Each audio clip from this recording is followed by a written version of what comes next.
prosecutor and former U.S. Attorney for Utah, Brett Tolman. Brett, this what I'm seeing coming out of the courtroom, and we don't know yet. Sentencing hasn't yet come down. But we know that the defendant is asking for leniency in part because he is trans. And those statements I just read to you from the judge seem to be leading us towards the potential for leniency. Yeah, Will, I'll tell you, this is a case that people need to understand a little bit more about what's going on in the courtroom and behind the scenes. The guideline range for this case is actually closer to a life sentence, given what was uncovered, the planning, the fact that it may have been more than just Justice Kavanaugh that was the target, that he may have been actually targeting up to 3 justices in order to change the dynamic of the court. So you take the guideline range that's pushing well above 30 years, almost to a life sentence.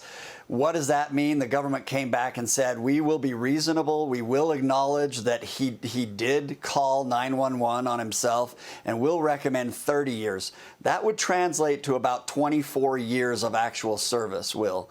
So now you have the judge who seems to be erring on the side of extreme leniency when she is commenting, as she is, about some of the dynamics in this case.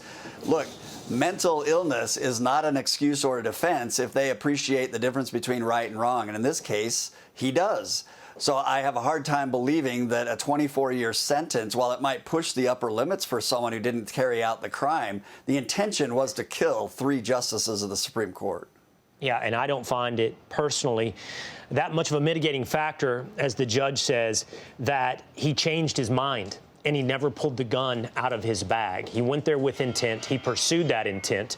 And that should be, in my mind, something that, as you point out, 30 years, very reasonable ask by the prosecution. Brett Tolman, thanks so much for being with us.